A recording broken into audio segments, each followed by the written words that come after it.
The single millionaire dad was taking his son to school when he saw his ex-girlfriend crossing the street with twin baby girls. And what he did surprised everyone. Today, we're going to meet Daniel and Olivia, two paths that went in different directions and reunite in the most unexpected way possible. If you like light, fun, and exciting stories, go ahead and leave your like. Your support really helps the channel continue bringing stories like this one. Enjoy the story, everyone. 7:42 in the morning. Daniel Collins looked at the clock on the car dashboard and let out a long sigh. The traffic in front of Naperville Preparatory School was slower than a turtle crossing hot pavement. Luxury cars, huge pickup trucks, and minivans formed a line that seemed endless. "Dad, did you know I have a math test today?" Daniel took his eyes off the crosswalk for a second to look at his son in the back seat. "I did know. You studied, didn't you?"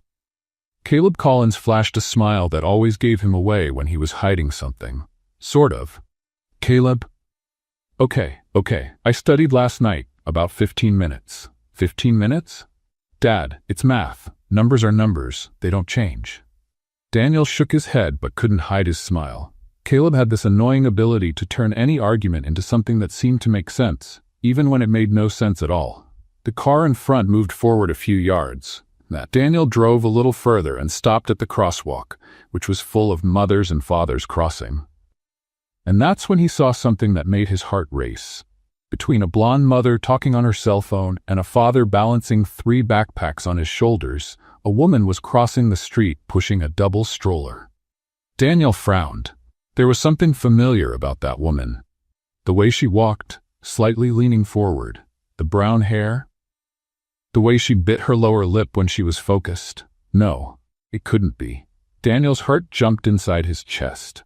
That uncomfortable jump that happens when you're at the top of a roller coaster and realize there's no turning back. The woman lifted her head for a moment, dodging a puddle on the pavement, and Daniel saw her face. Olivia Monroe. For a moment, the entire world seemed to go into slow motion. The sounds of traffic disappeared. The children's voices faded. Even Caleb, who was saying something about the math test, went silent. Olivia Monroe. The same Olivia who had been his girlfriend in high school.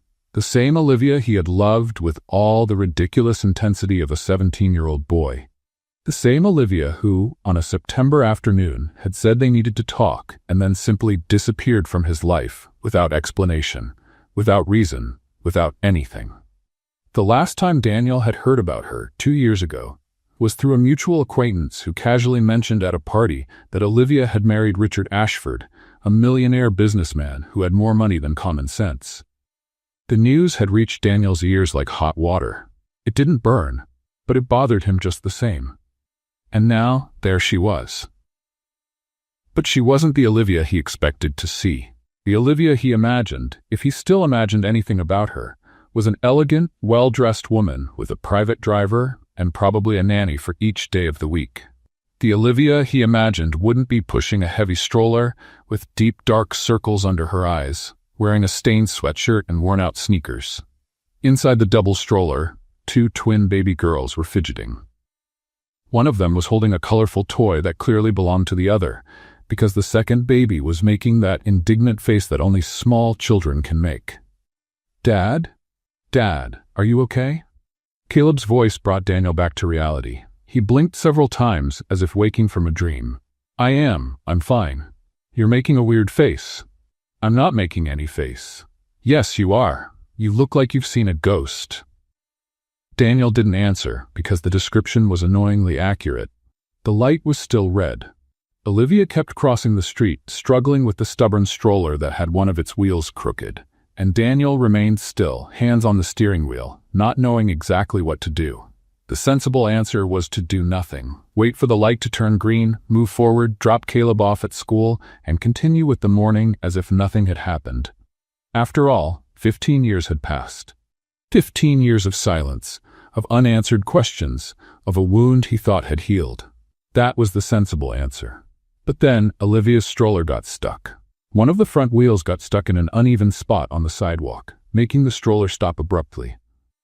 Olivia almost lost her balance. The babies, surprised by the movement, started complaining at the same time. Olivia tried to free the wheel but couldn't. She tried again. Nothing. She looked around, clearly searching for help, but everyone around was too busy with their own morning problems. And Daniel, without thinking, which was probably the trademark of all his most questionable decisions, made a decision. He pulled the car over, in the loading and unloading zone, in front of the school, where there was a huge sign saying parking was prohibited. "Dad, you can't stop here." "I know. The sign says you can't." "I saw the sign, Caleb." "So why are you stopping?" "Because sometimes we do things that don't make sense." "That's not an answer." "I know. Stay here." Daniel opened the car door before he could change his mind. A chorus of horns started behind him, but he ignored it. A mother in a silver pickup truck yelled something about traffic obstruction, but he pretended not to hear. And he crossed the distance to Olivia in a few seconds. She was still bent over the stroller, trying to fix the wheel problem. The babies had stopped complaining and were now watching everything with that silent curiosity that small children have when they realize something interesting is happening. "Need some help?" Olivia lifted her head, and time stopped for the second time that morning. Her eyes met his. Green. The same green eyes he remembered from 15 years ago, now framed by lines of exhaustion and surprise. For a second, neither of them said anything. Then Olivia did the only thing that seemed appropriate for the situation. She turned completely red. "Daniel?" "Hi, Olivia. What are you? How are you? Why are you?" "The stroller wheel got stuck. I thought you might need help.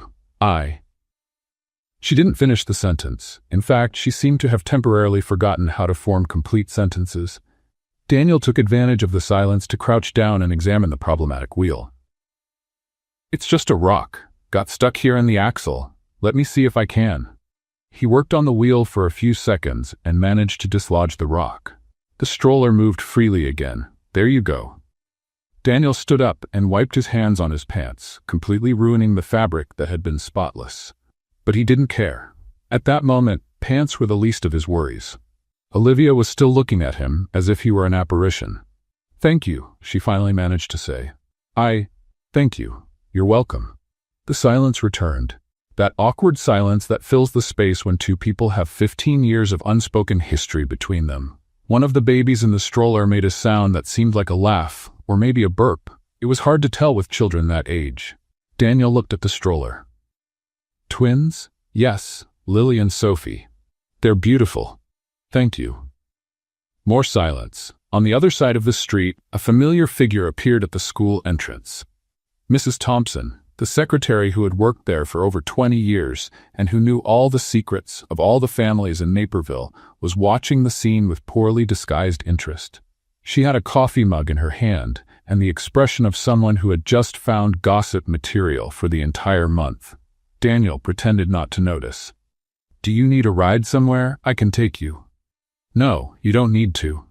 We're fine. I was just—" She stopped talking. Her eyes shifted to some point behind Daniel. "Dad." Daniel turned around. Caleb had gotten out of the car, completely ignoring the instruction to stay put, and was now approaching with curiosity. "Dad, you're taking too long, and there's a lady in the silver pickup truck who's making weird hand gestures." "Caleb, I told you to stay in the car, and you said you couldn't park there, but you parked anyway, so I figured we were ignoring rules today." Daniel took a deep breath. The logic of an 8-year-old child was both impressive and exasperating. Caleb looked at Olivia, then at the stroller, then at the babies. "Who is she?" The question hung in the air, heavy with awkwardness. Olivia opened her mouth to answer, but Daniel was faster. "An acquaintance from a long time ago. Like from school? Something like that." Caleb analyzed Olivia with that critical look that children have when they're deciding if someone is trustworthy or not. "Cool. I'm Caleb Collins." Olivia swallowed hard. "Collins?" "Yeah, Caleb Collins, son of Daniel Collins. This is my father." Olivia's face became even paler than before, which Daniel didn't think was possible. Nice to meet you, Caleb." "Nice to meet you. Your babies are cute. Are they yours?" "Yes, they are." "Why do you have two?" "Caleb," Daniel intervened. "That's not a polite question." "Why not? I just want to know." "Because sometimes people have twins. It happens." "But why?" Olivia, surprisingly, gave a small smile. The first smile since this entire conversation had started. "Sometimes life decides that one baby isn't challenge enough," she said. so it sends two at once. Caleb considered the answer. Makes sense.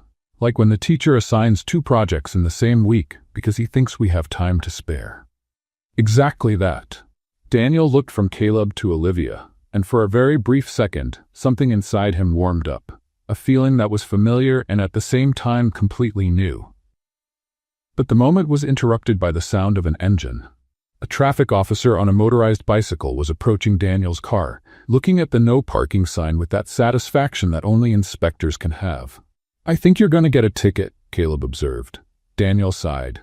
"Probably." He looked at Olivia one last time. "It was good to see you." "It was good to see you too." A lie, he thought. She clearly wanted to be anywhere else on the planet. "If you need anything..." "I'm fine, Daniel. Really." He nodded, even though he didn't believe it. "Let's go, Caleb. You have a math test to face." Caleb made a face but followed his father back to the car. While Daniel explained to the traffic officer why he was parked in a prohibited area, he looked in the rearview mirror. Olivia was already crossing the rest of the street, pushing the stroller with the twins, without looking back. And on the other side of the street, Mrs. Thompson kept watching, now with a smile that clearly said, "This is going to be interesting." Daniel paid the ticket and spent the rest of the day trying, unsuccessfully, to get Olivia Monroe out of his head. Daniel's coffee had been cold for 40 minutes. He hadn't noticed. He also hadn't noticed that he'd been holding the same piece of toast since he sat down at the breakfast table, staring at a fixed point on the wall as if it had answers to questions he didn't even know how to formulate. "Dad, you're acting weird today." Daniel blinked and looked at Caleb, who was chewing cereal with the intensity of someone analyzing a scientific experiment. "I'm not acting weird." "Yes, you are. You put orange juice in your coffee." Daniel looked at the mug. Indeed, there was an orange and not at all appetizing mixture floating there. It was on purpose. It was not. "It's a new recipe. European." "Dad, you can't even cook an egg. Don't give me that European recipe thing." Daniel pushed the mug aside, defeated. Caleb was 8 years old, but argued like a courtroom lawyer. His mother's inheritance, for sure. Melissa had always been the most perceptive person Daniel had ever known. "Is it because of the lady with the babies?" "What?" "The lady from yesterday, with the twin babies. Do you really know her?" "I said she was an acquaintance." "Acquaintance from where?" "From school." "From my school?" "From the old school." "From when I was young." Caleb stopped chewing. "Like when you were my age?" "A little older." "Like a teenager?" "That's right. Was she your girlfriend?" Daniel choked on air. Literally. He had nothing in his mouth and managed to choke anyway.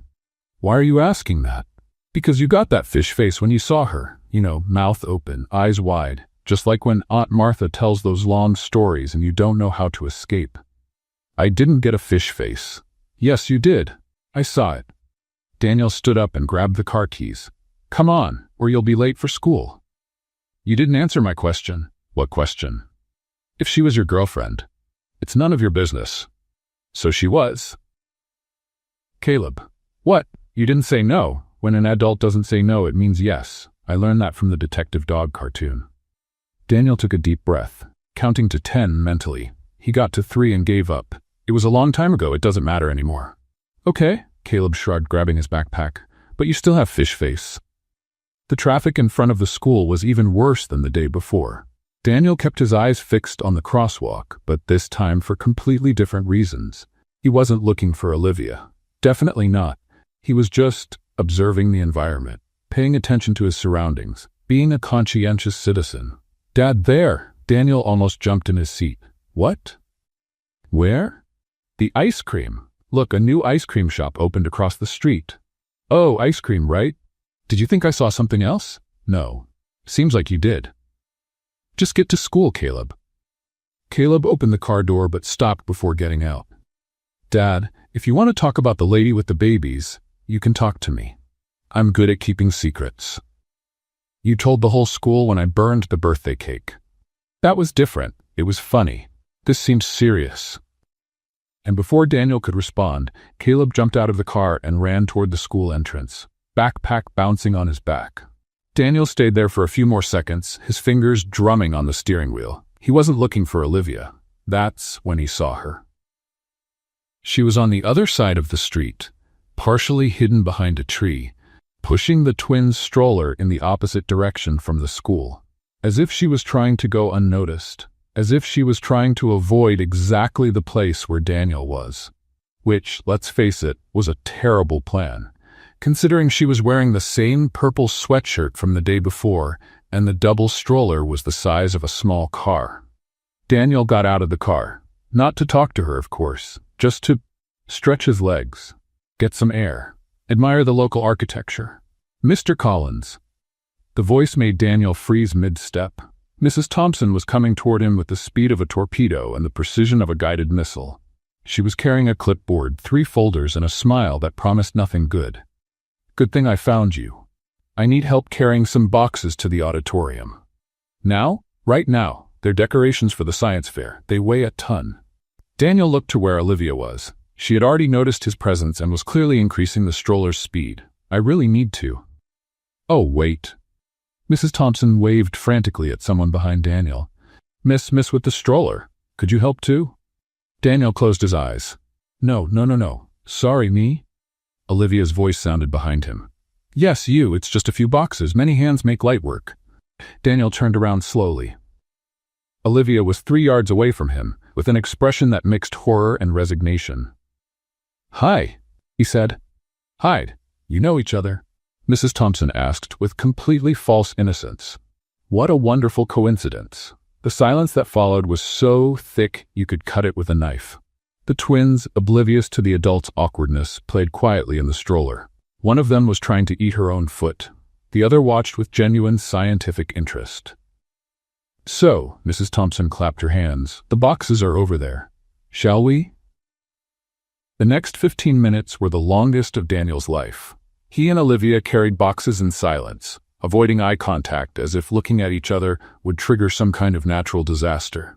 Mrs. Thompson chattered nonstop about the science fair, apparently obsessed with a volcano project that promised to be spectacular.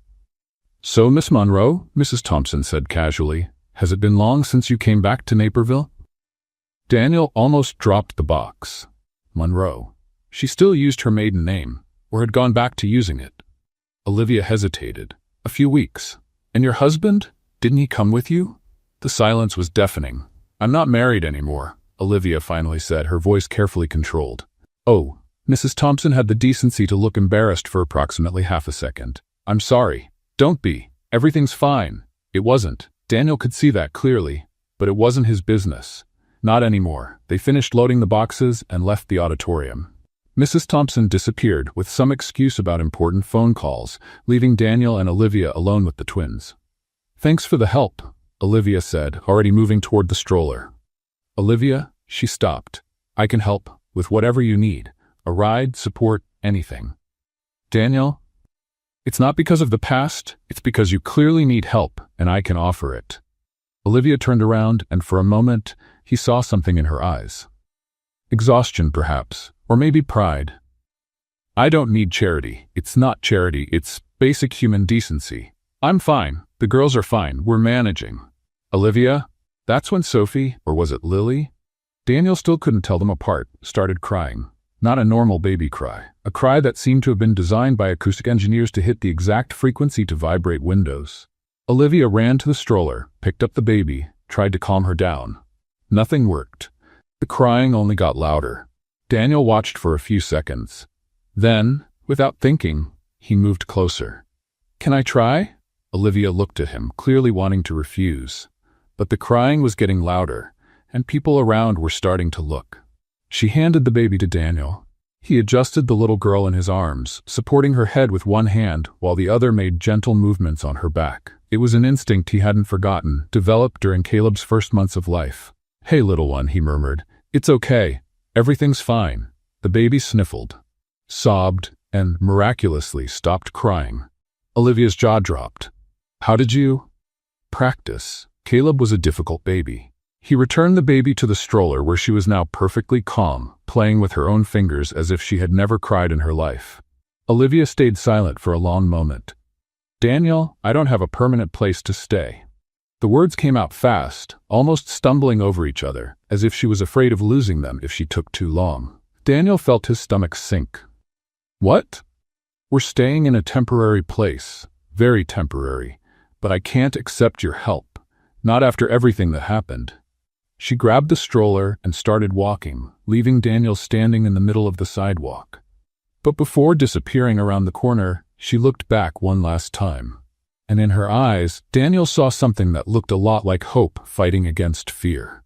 He was still processing that information when his phone rang. It was the school.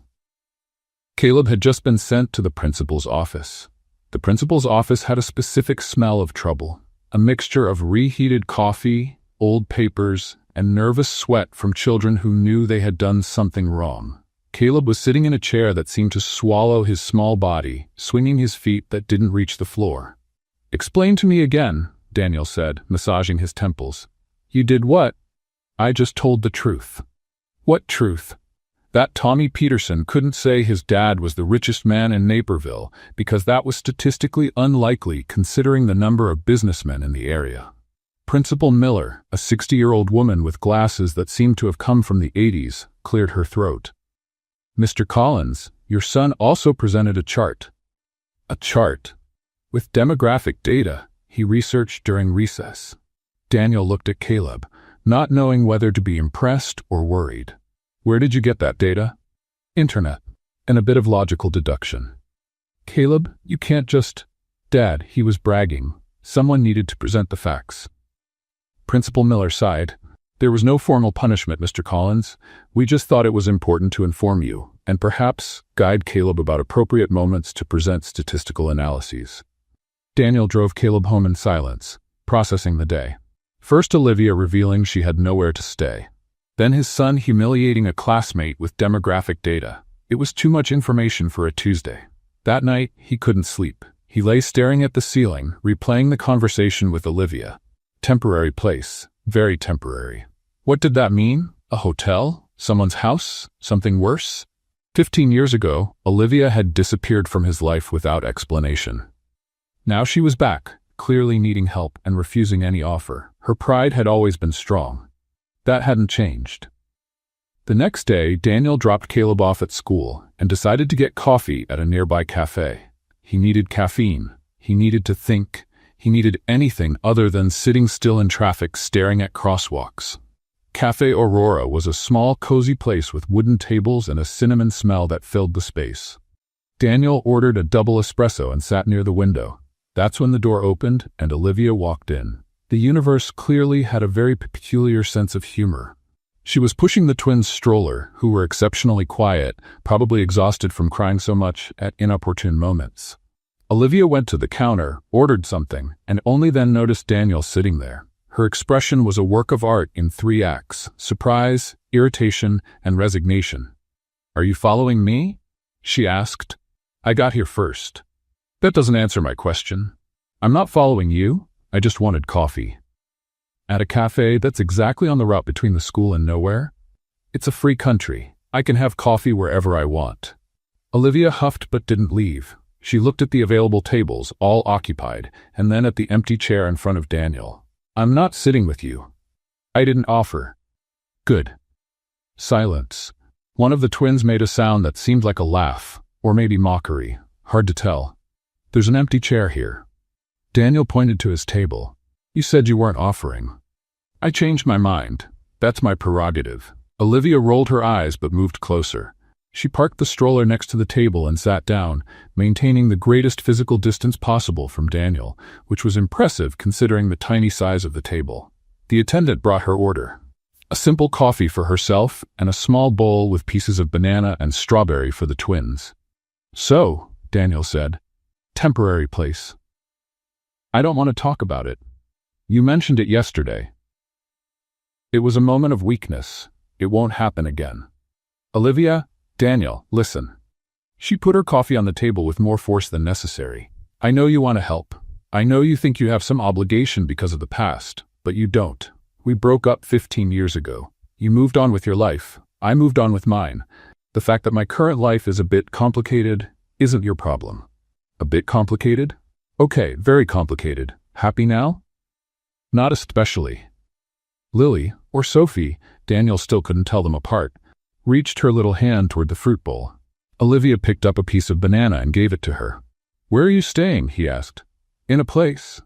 "What kind of place?" "A place with a roof and walls. It meets the basic requirements of a place." Olivia, Daniel. They stared at each other. It was like a Western showdown, but with coffee and babies instead of horses and dust. "It's a motel," she finally said. "Cheap, clean enough, temporary." Daniel felt something tighten in his chest. "A motel? Don't look at me like that." "Like what?" "With that pitying face." "I don't need your pity." "It's not pity, it's concern." "It's the same thing in different packaging." The other twin now also wanted fruit. Olivia gave her a piece of strawberry, quickly emptying the bowl. "Aren't you going to eat anything?" Daniel asked, noticing she only had coffee. "I'm not hungry." A lie. He could see it in her eyes. "Olivia, let me help." "Why? Because of the past? Out of guilt? Out of pity?" "Because of them." He pointed to the twins, who now had their little faces smeared with fruit and looked extremely satisfied with themselves. "They have nothing to do with what happened between us. They're just two babies who need stability. Let me help because of them." Olivia stayed silent for a long moment. "What are you proposing?" "Anything. A ride, help with practical things, a better place to stay until you get organized." "I'm not moving into your house." "I didn't offer my house." "So what did you offer?" "Help. Generic. No specific definition. You choose what to accept." Olivia narrowed her eyes. "You're very insistent. You're very stubborn. That's not a flaw. It's also not a quality when it keeps you from accepting help." "Lily?" "Definitely Lily." Daniel was starting to notice the difference, grabbed a piece of banana that had fallen on the stroller tray and threw it. The piece flew in a perfect arc and hit a man at the next table, right on his suit shoulder. The man looked at the stroller, then at Olivia with a disapproving expression. "Sorry," Olivia said quickly. She's still learning to not throw food at strangers. The man huffed and went back to his newspaper, wiping his suit with a napkin. Sophie, not wanting to be outdone by her sister, grabbed her last piece of strawberry and also threw it. It hit the same man, on the head. Daniel had to bite his lip to keep from laughing. "They have impressive aim," he commented. "They have an impressive ability to embarrass me in public. That's talent. Don't worry about it." Olivia finally gave a small smile, the first real smile since this whole conversation had started. "Okay," she said. "One favor, minimal, temporary." "What is it?" "I need a ride tomorrow for a job interview. I don't have a car and public transportation with the stroller is a nightmare." "Done. Just that, nothing more." "Just that. And you won't try to convince me to accept anything else." "I won't." "Promise?" "I promise." She looked at him with suspicion, clearly not believing him. At that moment, Daniel's phone rang. He looked at the screen and frowned. "I need to answer this." He stood up and went to a corner of the cafe. The call lasted 3 minutes. When he came back, Olivia immediately noticed that something had changed. "What happened?" "Problem at work. I need to go to New York today." "New York?" "Emergency meeting, investors." Olivia looked at him, then at the clock on the wall, then at the twins. "When are you coming back?" "Tomorrow night? Maybe the day after." "And the ride?" Daniel hesitated. Olivia's expression changed, not to anger, but to something that looked like confirmation, as if she were saying mentally, "I knew this was going to happen." "I can ask my driver to take you," Daniel offered. "Your driver? He's trustworthy." "Daniel, you have a driver, and investors in New York, and emergency meetings that take you out of state from one day to the next." "I was just trying what I meant."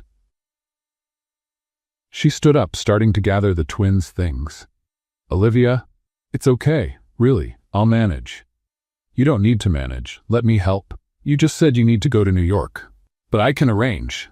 "Daniel." She stopped, looking directly at him. "That's exactly the point. Our worlds are different, they always were. You have emergency meetings and private drivers. I have a cheap motel and 2 babies who use strangers as fruit targets. It doesn't match." She started pushing the stroller toward the exit. "Tomorrow night," Daniel said. "When I get back, we'll talk." Olivia stopped at the door. "Maybe." And she left. Daniel stood there, holding a coffee that had gone cold a long time ago, wondering how a cup of espresso had turned into so much complication. His phone rang again, another message about the meeting. But all he could think about was Olivia pushing that stroller alone, going to a cheap motel, not accepting the help he offered. And the phrase she had said, "Our worlds are different." 15 years ago, she had disappeared without explanation. Now, Daniel was beginning to wonder if the reason hadn't been exactly that. The return flight from New York was delayed 4 hours. Daniel arrived in Naperville at 2 in the morning, with dark circles that looked like they were painted with charcoal and a mood that matched Illinois' rainy weather. But at 7:15 the next morning, he was at the school door, as always. Caleb got out of the car yawning. "Dad, you look like a zombie." "Thanks for the constructive observation." "You're welcome. That's what kids are for." Daniel watched Caleb enter the school and was about to leave when he saw the familiar double stroller crossing the street. Olivia also looked like she hadn't slept, but she was there, and for the first time in days, she didn't try to avoid him when she saw Daniel. "Hi," she said, stopping next to his car. "Hi. How was the interview?" "I didn't go." "What? Why?" "Public transportation with 2 one-year-old babies is an adventure I don't recommend. I gave up at the 3rd transfer." Daniel felt a pang of guilt. "I'm sorry, if I hadn't traveled." "It's not your responsibility, Daniel. I already told you that." Silence. The twins played quietly in the stroller, oblivious to the adults' tension. "Do you want to get coffee?" Daniel asked. "Not at the cafe. There's a park nearby. We can walk." Olivia hesitated. "Why?" "Because I need fresh air, and you clearly do too." "This isn't a date. I didn't say it was. Just making it clear." "Crystal clear." She rolled her eyes but started pushing the stroller toward the park. Centennial Park was almost empty at that hour of the morning. Just a few determined runners and ladies walking with tiny dogs that looked more like fashion accessories than real animals. Daniel bought 2 coffees at a kiosk and handed one to Olivia. "Thanks." "You're welcome." They walked in silence for a few minutes. The stroller made a rhythmic sound on the stone path, creating a strange soundtrack for this situation. "So," Olivia finally said, "was New York productive?" "Sort of. Investors are complicated people." "I imagine so. They want immediate results but don't want to take risks. It's like wanting to lose weight while eating cake every day." Olivia gave a small smile. "Sounds frustrating." "It is, but it's part of it." More silence, but this time less uncomfortable. "Can I ask you something?" Daniel said. "Depends. Depends on what?" "On how personal the question is." "Moderately personal." "Then maybe." Daniel took a deep breath. "Why did you come back to Naperville? Of all places, why here?" Olivia took a while to answer. Her eyes were fixed on the path ahead, avoiding his gaze. "Because it was the only place I knew. I grew up here. My mother lived here before moving to Florida. It seemed safe. Even knowing I was here? I didn't know you had stayed. I thought you knew." "Daniel, I spent 15 years avoiding any information about you. It wasn't hard. We didn't have mutual friends. I deleted social media years ago. When I decided to come back, I had no idea you still lived here." She finally looked at him. "If I had known, I probably would have chosen another place." "Should that offend me?" "No, it's just the truth. Sometimes the truth isn't kind." Daniel absorbed the information. "So running into me was—" "An accident. A huge, embarrassing, and completely unplanned accident. Like most things in life?" "Exactly." Olivia gave a short laugh. "You know, when I was a teenager, I had a plan. College, career, marriage at 28, kids at 32, everything timed. And what happened? Life. Life happened, and it doesn't care about schedules." Lily chose that moment to throw her pacifier on the ground. Olivia stopped to pick it up. "Marriage at 23 to a man who seemed perfect," she continued, cleaning the pacifier. "Twins at 29. Divorce at 31. Motel in Naperville at 32. None of that was in the original plan." "Plans are overrated," says the man who probably has an organized schedule through 2030. 2028, actually. After that, I improvise. Olivia laughed for real this time. A laugh Daniel hadn't heard in 15 years, but recognized immediately. "And you?" she asked. "Did your plan work?" Daniel was silent for a moment. "Partially. I got married, had Caleb. The company grew. Sounds like a success. Melissa got sick when Caleb was 3. A year later, she was gone." Olivia stopped walking. "Daniel, I didn't know." "How would you? You said you avoided any information about me." There was no accusation in his voice, just a statement. "I'm so sorry. It was 5 years ago. The pain doesn't disappear, but you learn to live with it." They started walking again, slower now. Raising Caleb alone changed me, Daniel continued. I learned there's no manual for anything. You do the best you can and hope you don't mess up too much. He seems like an amazing kid. He is. Stubborn, questioning, and with a scary ability to leave me without arguments. But amazing. He sounds like you. Melissa would say the flaws are mine and the qualities are hers. She sounds like she was a smart person. She was. The smartest I ever knew. Olivia stayed silent, clearly processing all of that. I'm sorry, she said quietly. For what? For disappearing. 15 years ago, without explanation, without anything. Daniel felt his heart race. Why did you do that? The question hung in the air like a heavy cloud. Olivia opened her mouth to answer, but no sound came out. Olivia, I spent years wondering what I had done wrong. What I had said, what I hadn't said. I deserved at least an explanation. I know. So why? She stopped again, this time looking directly at him. Her eyes were shining, but not with happiness.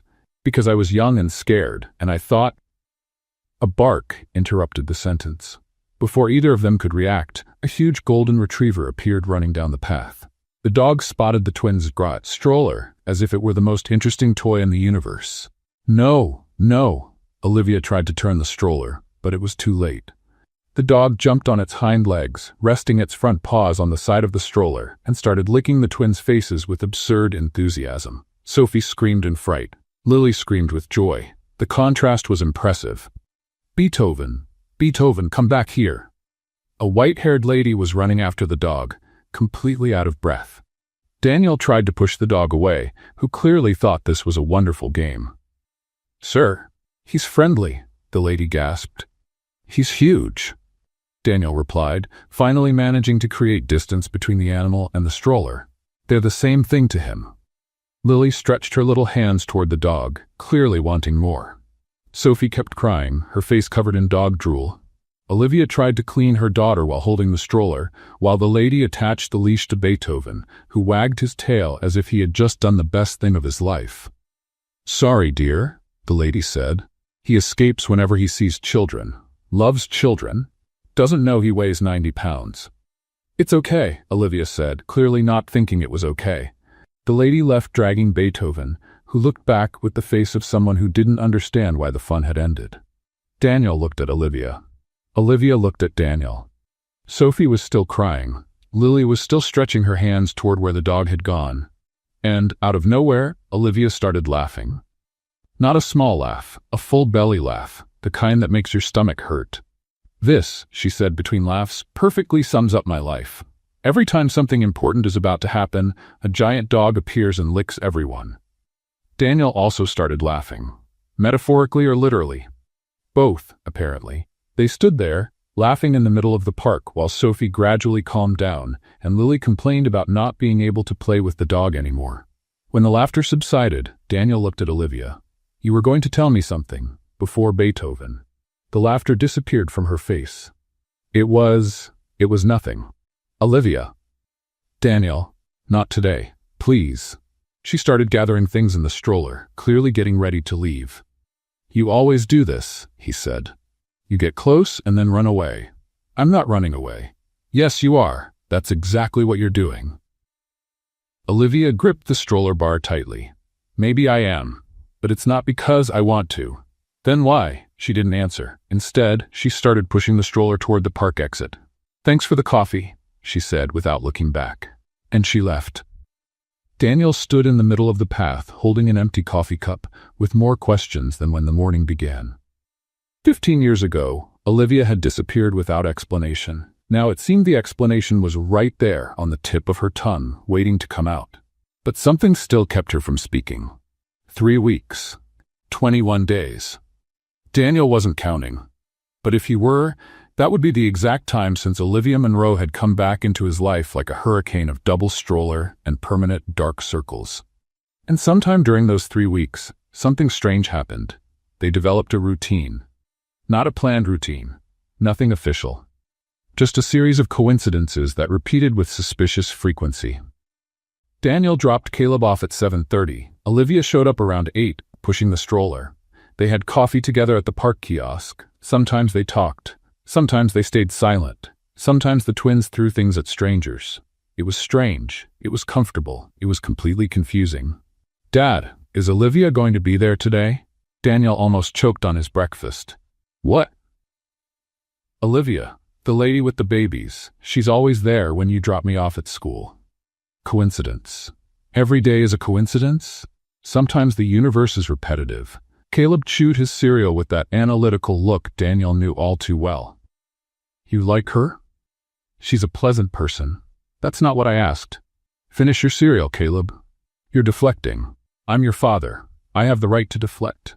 Caleb shrugged, but the smile on his face said the conversation wasn't over. Just postponed. At school, Mrs. Thompson was already at her usual post, coffee mug in hand, and the expression of someone cataloging every movement of every parent. "Mr. Collins," she greeted. "Beautiful morning, isn't it?" "Certainly. Miss Monroe hasn't arrived yet, but I'm sure she'll arrive soon, like every day, at the same time, in the same place." Her tone was casual. The implication was not. "Coincidence," Daniel said. "Of course, Naperville is a small town, full of coincidences." Before Daniel could respond, the double stroller appeared at the corner. Olivia was pushing with the determination of someone crossing a minefield. Sophie slept peacefully. Lily was busy trying to eat her own shoe. "Good morning," Olivia said as she approached. "Good morning," Daniel replied. Mrs. Thompson watched the exchange with a smile that promised nothing good. "You two are adorable," she commented. "Like an elderly couple who meet at the park every day to feed pigeons." "We're not a couple," Olivia said quickly. "Or elderly," Daniel added. "Or feeding pigeons," Olivia completed. "Details." Mrs. Thompson waved her hand and entered the school, clearly satisfied with herself. Olivia let out a long sigh. "Does she do this every day?" "Basically." "And you never thought about dropping Caleb off earlier, before she arrives?" "I tried once. She arrived at 6:45. "Does she live here?" "I have my suspicions." Olivia laughed. Not that restrained laugh from the beginning, a real, relaxed laugh. They walked to the park kiosk, where the attendant, a young man named Marcus, who already knew both their orders, prepared the coffees before they even asked. "Double espresso and oat milk latte," Marcus said, "and the fruit bowl for the little ones." "Thanks, Marcus," Olivia said. "You're welcome, Mrs. Collins." Deadly silence. "Monroe," Olivia corrected, her face turning red. "Miss Monroe." "Oh, sorry, it's just that you always come together, so I thought." "No, we're not. We aren't. None of that." "Got it, sorry again."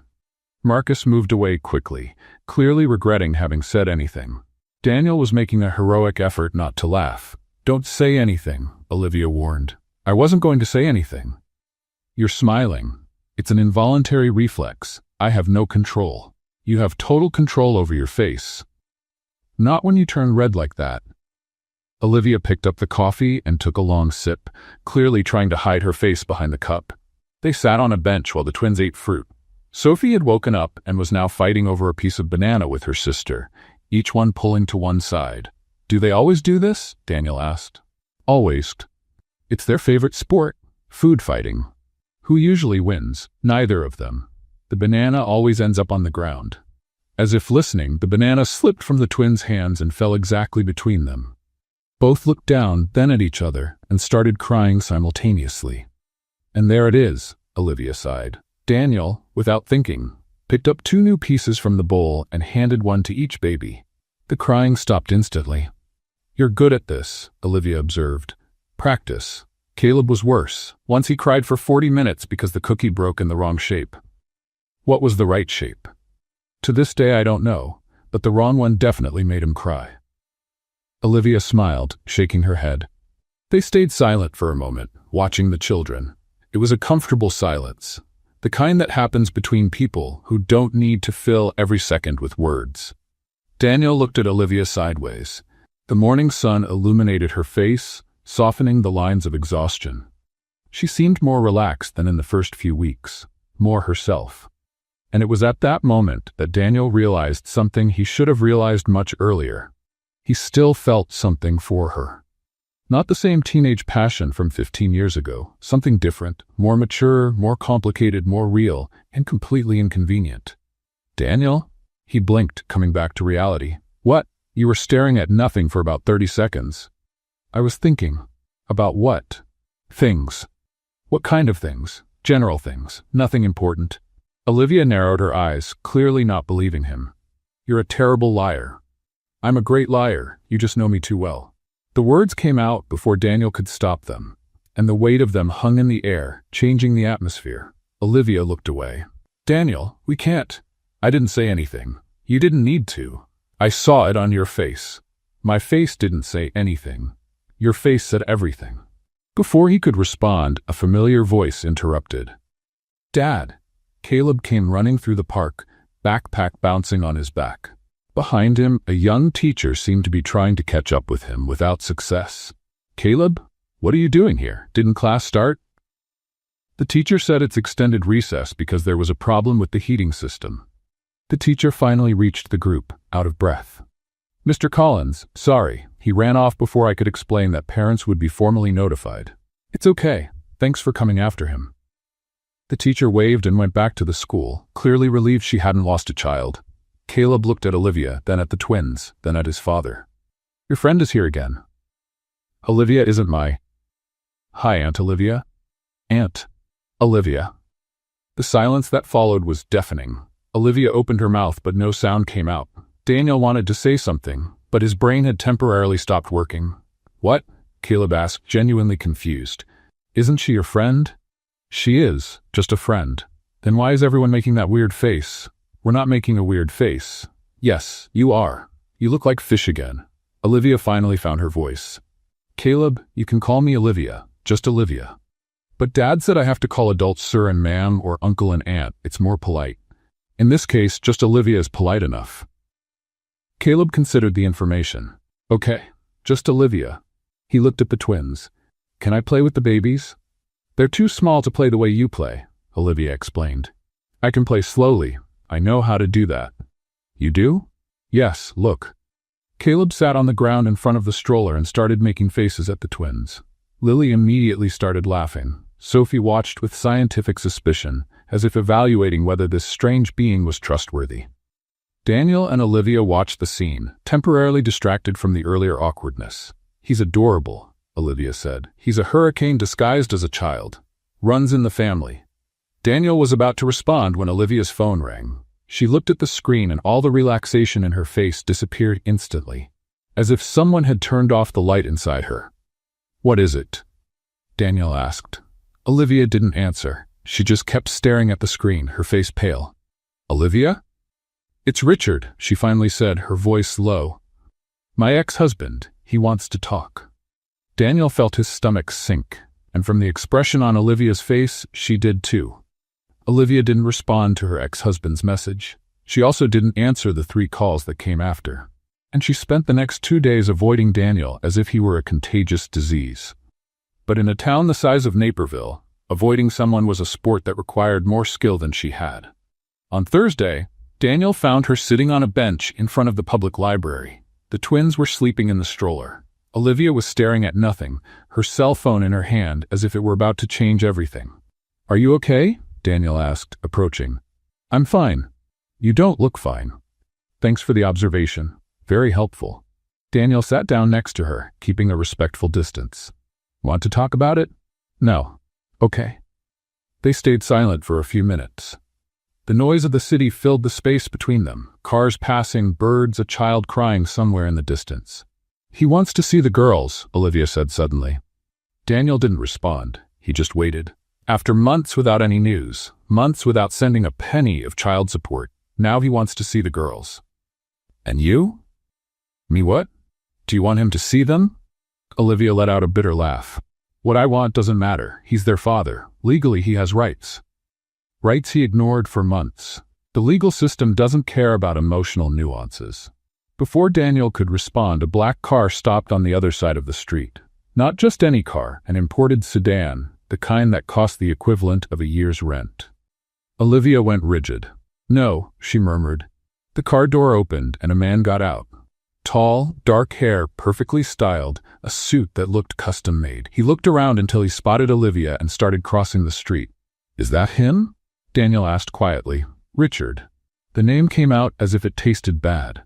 Richard Ashford approached with the confidence of someone who had never heard the word no in his entire life. He looked at Daniel, then at Olivia, and finally at the stroller where the twins were sleeping. Olivia, he said, as if greeting a casual acquaintance. You didn't answer my calls. I was busy. Too busy to talk about our daughters? You mean the daughters you abandoned 8 months ago? Richard made a face of displeasure. I didn't abandon them. I needed to sort some things out. Sort things out, of course. That's what we're calling it now. Daniel remained seated, watching the exchange. Every instinct in him screamed to intervene, but this wasn't his battle. Richard finally seemed to notice that Daniel existed. And you are? Daniel Collins.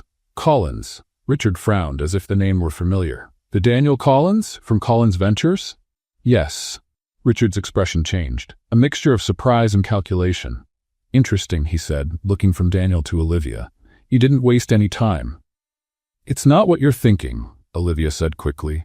And what am I thinking? Something inappropriate, for sure. That's your specialty. Richard ignored the comment and crouched down to look at the twins in the stroller. They've grown. Babies do that. It's a characteristic of the species. You don't need to be sarcastic. I don't need to, but it helps me not scream. Sophie chose that moment to wake up. She looked at Richard's face, a stranger she clearly didn't recognize, and did the only thing that made sense. She started crying. Lily, awakened by her sister's noise, also started crying. Whether from solidarity or protest was impossible to say.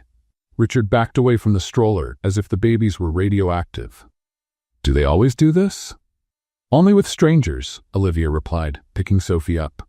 The double meaning hung in the air, heavy and intentional. Daniel stood up and, without saying anything, picked up Lily. The baby calmed down almost instantly, looking at him with curiosity. Richard watched the scene with an expression Daniel couldn't decipher. Look, Olivia, Richard said, trying to speak over Sophie's crying. I know I messed up, but I want to make it right. Make it right how? I want to be part of their lives. Now? After 8 months? Better late than never. That's literally the worst comfort phrase that exists. Sophie finally calmed down, but kept looking at Richard with suspicion. For a 1-year-old baby, she had impressive instincts. I have rights, Olivia, Richard said, his tone changing. My lawyers. Your lawyers what? Are going to sue a single mother who's trying to survive while you drove your imported car without sending a penny of child support? I was going to send it. I was just sorting things out. You already said that. Lily, still in Daniel's arms, reached out her little hand and grabbed a piece of his hair, and pulled. Hard. Ow, Daniel let out, trying to free himself without hurting the baby. Lily found this hilarious. She started laughing and pulling more. She likes you, Olivia observed, a ghost of a smile appearing on her face. She's trying to make me bald. Even so, Richard watched the interaction with growing discomfort. Olivia, can we talk in private? No. Why? Because I have nothing to say to you that can't be said here. You're being difficult. I'm being honest. You show up after months, without warning, wanting to see the girls as if nothing happened. It doesn't work like that. So how does it work? You really want to know? Olivia put Sophie back in the stroller with more force than necessary. This is how it works. You left me 7 months pregnant. You said you needed space. You disappeared and I had the girls alone, in a hospital, with no one holding my hand. Her voice was rising. I raised them alone for 8 months, changed diapers alone, spent sleepless nights alone, moved to a cheap motel because I had nowhere to go. And now you show up with your nice suit and your imported car wanting rights? Richard opened his mouth to respond, but Olivia wasn't finished. You want rights, Richard? Then prove you deserve them. Not with lawyers, with presence, with support, with responsibility. The silence that followed was absolute. Richard looked at Olivia, then at Daniel, then at the twins. I'll be in touch through my lawyer, he finally said, to formalize a visitation agreement. Do whatever you want. You always do. Richard hesitated for a moment, as if he wanted to say something else. Then he turned and went back to the car. The engine started, the car drove away, and Olivia collapsed. Not literally, but Daniel saw the exact moment when all the strength she was holding simply evaporated. Her shoulders fell, her eyes filled with tears, her hands started shaking. Olivia, I'm fine. You're not. I need to be. I have no choice. Lily was still in Daniel's arms. He gently placed her in the stroller next to her sister and turned to Olivia. You don't have to do this alone. I've always done it alone. That doesn't mean you have to keep doing it. Olivia closed her eyes, taking a deep breath. Daniel, you're a good person, I know that, but I can't get attached to you. Why? Because everyone I get attached to leaves, and I can't take one more person leaving. The words hung in the air, heavy and painful. I'm not going anywhere, Daniel said. You can't promise that. Yes, I can. You can't. No one can. She opened her eyes, looking directly at him. I need distance, Daniel. At least for now. She grabbed the stroller and started walking. Daniel stood still, not knowing whether to follow or let her go. But before turning the corner, Olivia stopped and looked back. Thank you, she said, for being here today. And she left. Daniel stood there for a long time, processing everything that had happened. Olivia had asked for distance, but something in her eyes said that distance was the last thing she really wanted. 5 days without seeing Olivia. 120 hours of silence. And Daniel was starting to act like a rejected teenager, which was pathetic considering he was 34 years old and had a company to run. You're sighing again. Daniel looked across the restaurant table, where his best friend, Marcus Chen, was watching him with a mixture of amusement and concern. I wasn't sighing. You've sighed 3 times in the last 5 minutes. I counted. You should be paying attention to your food, not my size. My food isn't having an existential crisis. You are. Marcus was the kind of friend who told inconvenient truths with a smile on his face. They'd known each other since college, and Marcus had been the best man at Daniel's wedding. He had also been the person who helped him survive after Melissa was gone. It's not an existential crisis, Daniel said. It's just confusion. Does confusion have a name? Olivia, the high school ex who reappeared out of nowhere with twins? That's the one. Marcus whistled softly. Man, you know how to pick complications. I didn't pick anything. She appeared in front of me, literally, crossing the street, and you decided to help. She needed it. And now you're in love. Daniel opened his mouth to deny it, but the words didn't come out. Marcus smiled. I knew it. It's not that simple. It never is. But the real question is, what are you going to do about it? Daniel stayed silent, playing with the food on his plate. Melissa would want you to be happy, Marcus said, more serious now. You know that, right? I know. But I'm afraid. Of what? Of losing again, of getting attached, and then… He didn't finish the sentence. He didn't need to. Marcus nodded, understanding. Fear is part of it, Daniel. You can't live avoiding it. On the other side of town, Olivia was having her own version of an existential crisis. The motel seemed smaller every day. The walls seemed to be closing in. The twins were getting too big for the tiny space, and she missed Daniel. She hated to admit it, but she did. Focus, Olivia, she murmured to herself, looking at the borrowed laptop. Job openings. Focus. But every time she tried to concentrate, the image of Daniel holding Lily appeared in her head. The natural way he interacted with the girls. The patience. The kindness. She shook her head, pushing the thoughts away. Distance was the plan. Distance was safe. Distance was working perfectly until the next morning, when she went to get some things at a store near the school and ran into Daniel in the cleaning products aisle. Because of course the universe had that sense of humor. Hi, he said, clearly as surprised as she was. Hi. Awkward silence. Do you come here often? Daniel asked and immediately made a face. That sounded like a cheap pickup line. Sorry. Olivia couldn't help a small smile. It was pretty bad. I know. My social skills are rusty. Clearly. They stood in the aisle, pretending to look at cleaning products as if they were the most fascinating thing in the world, and the twins sleeping in the stroller. How are you? Daniel asked. Fine. Lie. Okay, so. That's more honest. Olivia sighed. Daniel, about what I said, you don't need to explain. Yes, I do. I was rude. You were emotionally overloaded. That's different. Still, you were just trying to help and I pushed away. Yes, it's okay. I understand. Olivia looked at him, genuinely surprised. You understand? I'm afraid too, Olivia, of getting attached and losing, of repeating mistakes, of all those things that make us want to build walls. You? Afraid? I'm a widower. I loved someone with everything I had and then she was gone. So yes, I'm afraid. Very much so. The words hung in the air, heavy and vulnerable. So why do you keep trying? Olivia asked quietly. Because the alternative is standing still. And that's worse. They looked at each other for a long moment. The cleaning products aisle suddenly seemed like the most intimate place in the world. I don't know how to do this, Olivia admitted. Trust, depend, all those normal things. Nobody knows. We pretend until we learn. That's terrible advice. I know, but it's honest. Olivia laughed, a small laugh, but real. Were you always like this? Honest to the point of being inconvenient? Melissa said it was my worst and best quality. She sounded smart. She was. Daniel's phone rang, breaking the moment. He looked at the screen and frowned. It's Caleb's school. Answer it. Daniel answered, and Olivia watched his expression change from confusion to concern. What? He did what? I'm on my way. He hung up. What happened? Caleb tried to set up a science demonstration in the cafeteria, something involving Mentos and soda. Apparently, the ceiling is now brown. Olivia blinked. The ceiling? The entire cafeteria ceiling. How did he manage to? I don't know, but I need to go. He started running toward the exit, then stopped and looked back. Do you want to come? Why? Because you're better at not laughing in serious situations than I am. Olivia hesitated for half a second.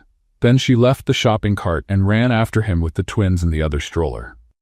The school was controlled chaos when they arrived. The cafeteria smelled like soda and regret. The ceiling was indeed covered in brown stains, and Caleb was sitting in a chair in the principal's office with an expression that mixed pride and awareness that he was in trouble. Dad, he said when he saw Daniel. I can explain. Please explain. It was in the name of science. Did science ask you to destroy the cafeteria? Technically, I was testing chemical reactions. On the ceiling? The ceiling was an unplanned side effect. Olivia bit her lip to keep from laughing. Daniel shot her a look that clearly said, not helping. Principal Miller explained the situation with patience that seemed to be at its limit. Caleb would be suspended for 1 day, and Daniel would have to pay for the damages. When they left the school, Caleb was quiet for the first time. I really am sorry, Dad. I know, but actions have consequences. I know. Olivia watched the interaction in silence. It was strange how she felt part of it, even though she had no right to. Olivia, Caleb said suddenly, sorry for ruining your day. You didn't ruin my day. But you came running because of me. That's what friends do. The word hung in the air. Friends. Was that what they were? Later, while Daniel was taking Caleb home, Olivia received a message. A job opening. In Chicago. Full-time, full benefits, decent salary. The opportunity she had been waiting for. But Chicago was an hour away from Naperville, and for the first time, leaving didn't seem so simple anymore. The job offer glowed on her phone screen like a promise and a threat at the same time. Chicago. Administrative assistant at an accounting firm. Decent salary, benefits, stability, everything Olivia needed. Everything that would take her away from Naperville. She told Daniel the next day while they were having coffee at the park. The words came out fast, almost stumbling over each other, as if speaking slowly would make everything more real. Chicago, Daniel repeated, his coffee cup frozen in the air. It's only an hour away. An hour is far. An hour is an hour. It's not another country. Daniel was silent for a moment. Olivia watched his face, looking for some reaction. Anger, perhaps, or disappointment. But what she saw was something worse, understanding. You need stability, he finally said. If this job offers that, you should take it. You think so? I do. Even if it means. Even so. The twins played in the stroller, oblivious to the adults' conversation. Sophie was trying to put her foot in her mouth. Lily watched with scientific fascination. I have a few things to sort out before making the decision, Olivia said. Documents, paperwork, bureaucratic things. Need help? You don't have to. I know I don't have to. I'm offering. Olivia hesitated. Accepting help was still difficult, but refusing was getting even harder. Okay. The day started at the municipal registry office. Olivia needed to update some of the twins' documents, and Daniel offered a ride because public transportation with a double stroller was, in her words, an exercise in medieval torture. You exaggerate, Daniel said as he parked. You've never tried to get on a crowded bus with 2 babies and a stroller that has a mind of its own. I can't say I have. Then don't have an opinion. Caleb was in the back seat, suspended from school because of the soda incident. He had spent the entire morning asking questions. Dad, why is Olivia leaving? She got a job in Chicago. Is Chicago far? An hour. Is that a lot? Depends. Depends on what? on how you measure distance. In miles, emotionally. Caleb frowned, processing the information. Adults are confusing. I completely agree, Olivia said from the front seat. The registry office was an exercise in patience. Long lines, slow employees, forms that seemed to have been written in code.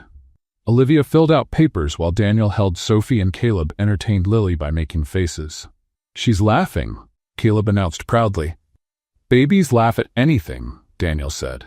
That's not true. Babies are demanding critics. She's laughing because I'm funny. Sophie, in Daniel's arms, let out an impressive burp.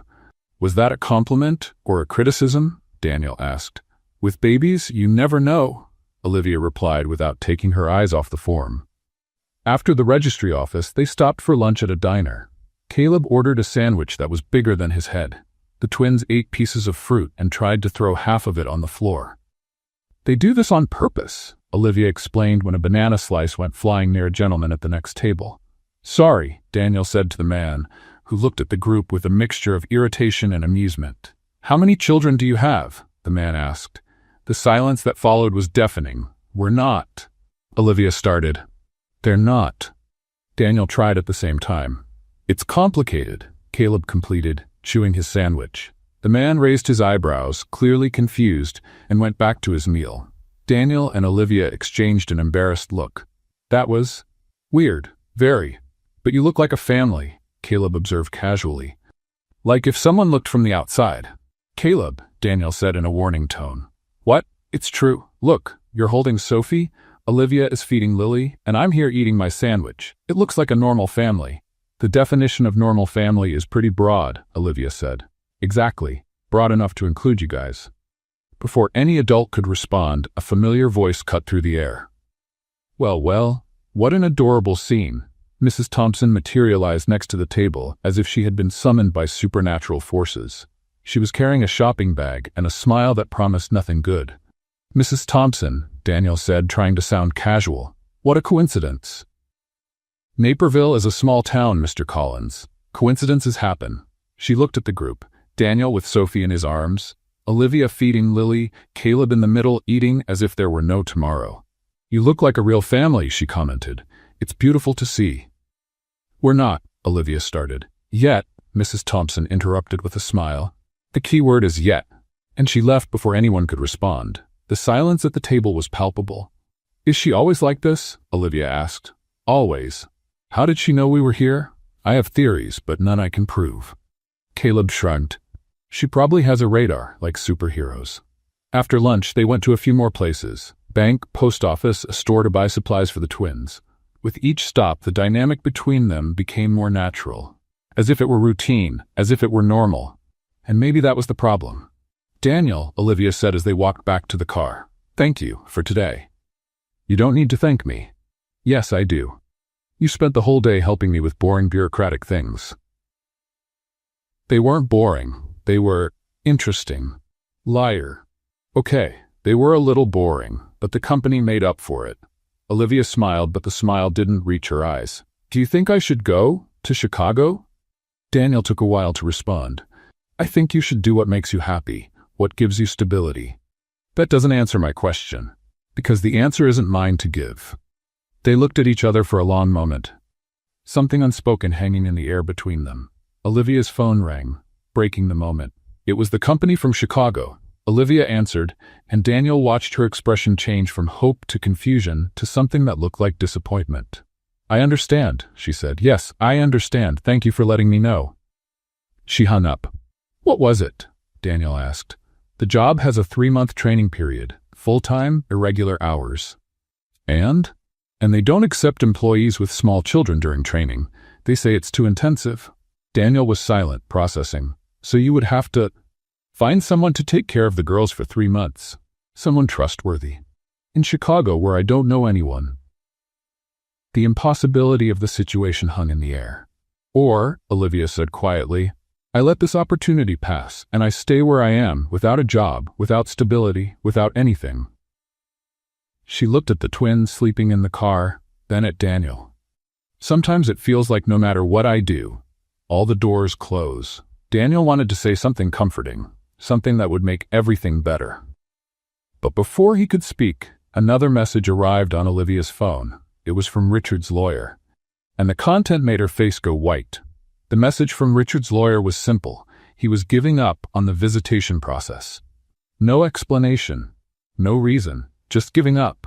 Olivia read it 3 times, hoping to find some hidden catch in the words. "What does it say?" Daniel asked. He gave up. Gave up? On the girls, on the process, on everything. She should feel relief. Instead, she felt anger. An old, accumulated anger that overflowed before she could control it. He just gives up, as if they were a project he lost interest in. Who does that? People who don't deserve to be parents. I chose him, Daniel. I looked at this man and thought, yes, this is the future. You couldn't have known. I should have known. I always choose wrong. Daniel stayed silent. Olivia leaned against the car, looking at the twins sleeping in the back seat. That's why I left you, she said suddenly. Daniel blinked. What? 15 years ago, you asked why I disappeared. That's why. For choosing wrong? For being afraid of choosing right. She finally looked at him, her eyes shining with something that looked like regret. You were too much, Daniel. Smart, kind, with a bright future ahead. And I was an ordinary girl from an ordinary family, with nothing special. That's not true. That's how I saw myself. And the more you treated me well, the more certain I was that you would realize you deserved someone better. Daniel felt his chest tighten. So you left before I could leave? Pathetic, isn't it? No, it's sad. Olivia gave a bitter laugh. Thanks for the compliment. It wasn't a compliment. It was an observation. They stayed silent for a moment. The afternoon sun cast long shadows across the parking lot. I never would have left you, Daniel said, if you had stayed. You can't know that. Yes, I can, because I spent 15 years wondering why. 15 years thinking I had done something wrong, that I was the problem. You were never the problem. I know that now. It would have been useful to know before. Olivia lowered her eyes. I'm sorry. I know. Do you forgive me? Daniel considered the question. I forgive you for leaving, but I'm still processing the fact that I could have avoided 15 years of confusion with a simple conversation. Conversations weren't my strong suit at 17. Clearly. Olivia almost smiled. You're being sarcastic. A little. It's my defense mechanism. I thought your defense mechanism was seeming too understanding. I have several, depends on the situation. This time she really smiled. I missed you, she admitted. All these years, even trying not to think about you. Me too. Even after getting married? Melissa knew. She knew me too well not to notice there was someone in my past who still took up space. And she didn't mind? She said the past is part of who we are, that ignoring it doesn't make it disappear. She sounds like she was a wise woman. She was. Olivia looked at him for a long moment. Daniel, even with all this, love doesn't solve everything. I know. I'm still a mess. Still don't have a job or a house or stability. I know that too. And you still want to. Be near you? Yes, even with the mess. Why? Because life is a mess anyway. At least with you, it's an interesting mess. Olivia shook her head. You're impossible. Thank you. Lily woke up at that moment, making that protest sound babies make when the world isn't exactly how they want it. She wants attention, Olivia said. She's your daughter. Makes sense. What does that mean? That you also like attention. You just pretend you don't. I don't like attention. You literally threw a banana at a stranger to see his reaction. That was Lily. The apple doesn't fall far from the tree. You're comparing my 1-year-old daughter to an apple? It's an expression. It's a strange expression. Daniel laughed. A real laugh, the kind that makes eyes sparkle. I missed this, he said. What? Arguing about nonsense with you. The following days were strange. Good, but strange. Daniel and Olivia saw each other more frequently. The barriers were falling, slowly but steadily. Caleb already treated the twins like sisters. Mrs. Thompson made increasingly obvious comments. Until the night of the event arrived. It was a charity party organized by Daniel's company. He needed to go. It was part of the job. Olivia wasn't invited, not officially. But she saw the photos.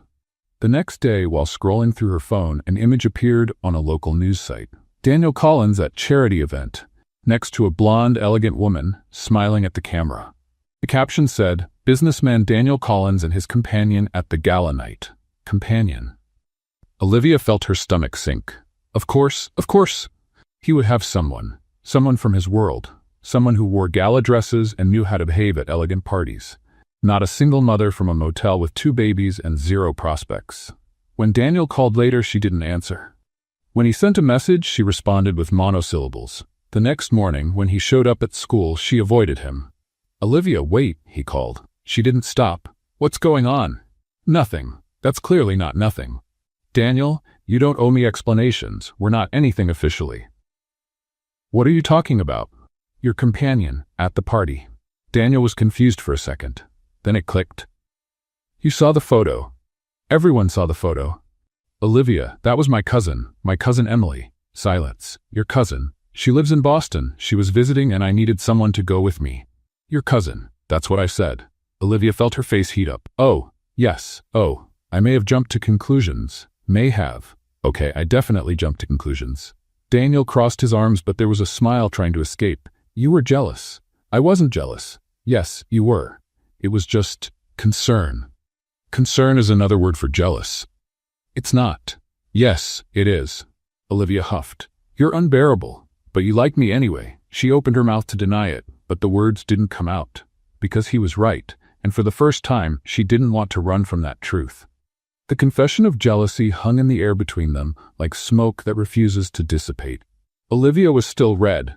Daniel was still smiling, and the twins watched everything as if watching an entertainment show made especially for them. "So," Daniel said, "you like me." "I didn't say that." "You didn't deny it." "Not denying isn't the same as confirming. In practical terms, it's pretty similar."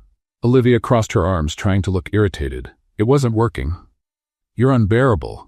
"You already said that." "It deserves to be repeated." Daniel took a step closer, not invasive but intentional. "Olivia, what are you going to do about Chicago?" The question undid the light moment. Reality came back like a bucket of cold water. "I don't know. When's the deadline to respond?" "Tomorrow." "And you still haven't decided?" "I've been weighing the pros and cons." "And what are they?" Olivia sighed. "Pros, stable job, decent salary, chance to start over. Cons, I need someone to take care of the girls for 3 months. I don't know anyone in Chicago and—" She stopped. "And?" Daniel pressed. "And you're here." The words came out before she could hold them back. Daniel was silent for a moment. "Is that a pro or a con?" "I haven't decided yet." "Fair enough." Sophie chose that moment to throw her pacifier on the ground. Olivia bent down to pick it up, grateful for the distraction. "Olivia." She stood up, pacifier in hand. "What?" "I have a proposal." "What kind of proposal?" "A practical proposal. No emotional pressure." "That already sounds like emotional pressure." "Just listen before judging." Olivia made a go-ahead gesture. "My house has an annex. It was Melissa's office, but it's been empty for years. It has an independent entrance, bathroom, enough space for you and the girls." Olivia opened her mouth, but Daniel continued before she could interrupt. "It's not charity. It would be an agreement. You pay what you can when you can. No deadline, no pressure." "Daniel? You'd have stability to look for a job here in Naperville. The girls would have space, and I'd have neighbors who throw food at people." "That's not a positive point." "For me it is. Life was monotonous before you showed up."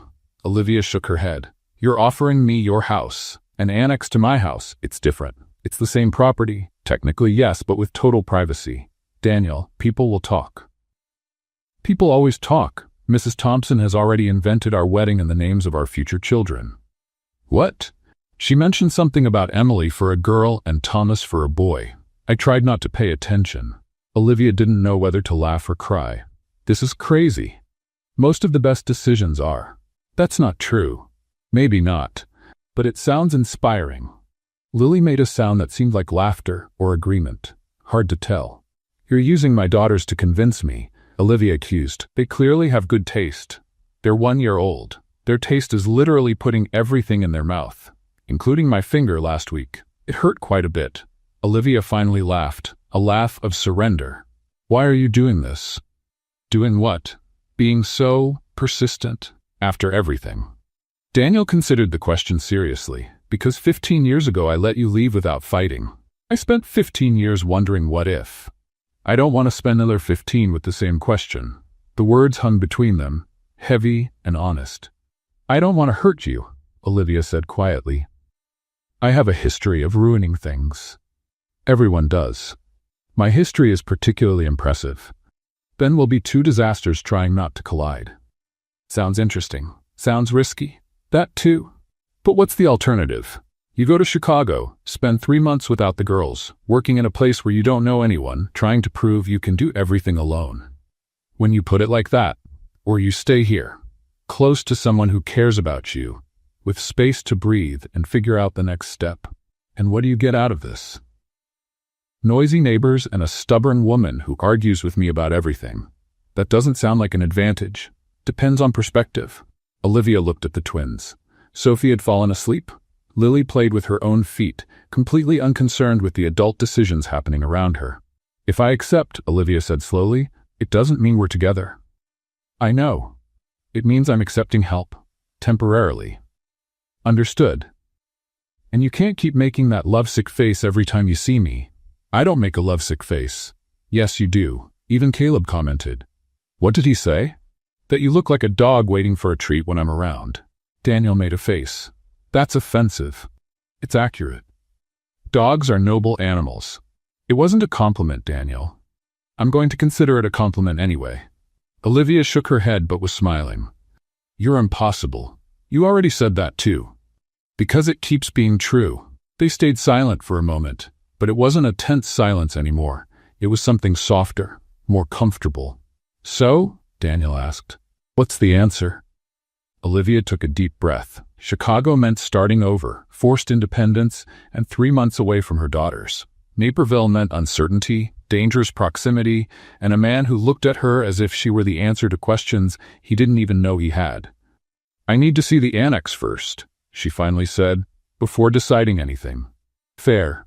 And if it's horrible, I won't accept. Also fair.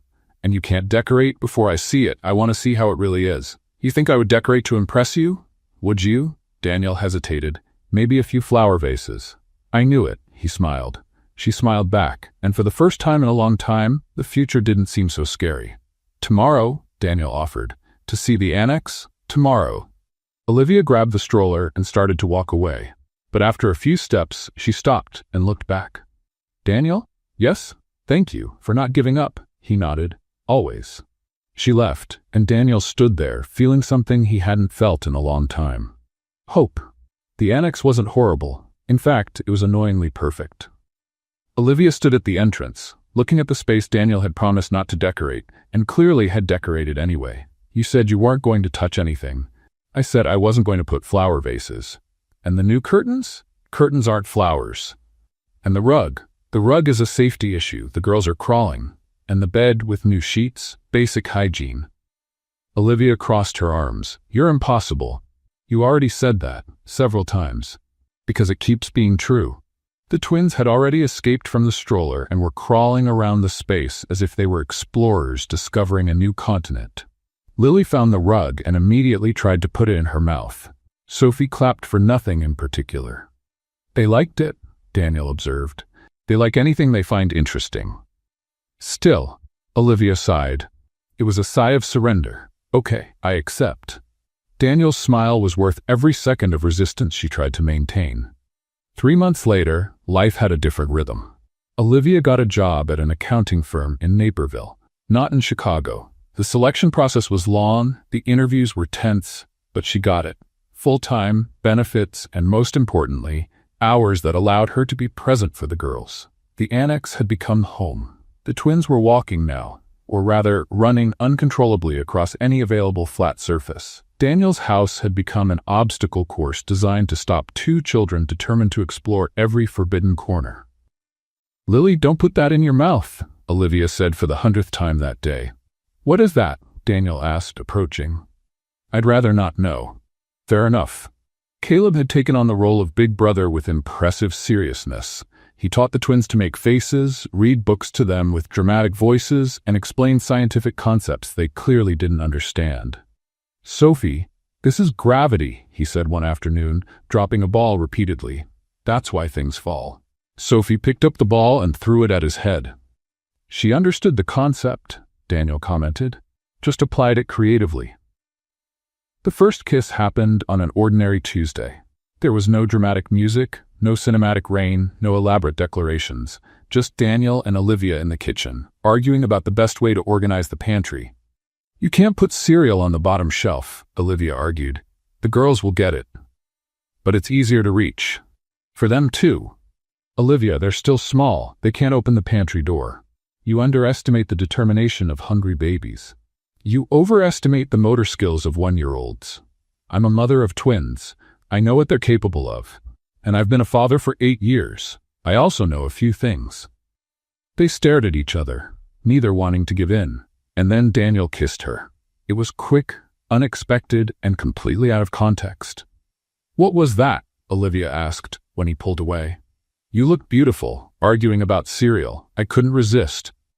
"That doesn't make sense. Most things between us don't." She thought about arguing, thought about analyzing, thought about all the reasons why this was complicated. Then she stopped thinking and kissed him back. A year later, on a September morning, the traffic in front of the school was slower than a turtle crossing hot pavement. Some things never changed, but others changed completely. Daniel parked the car, in a legal spot this time, and looked at the back seat.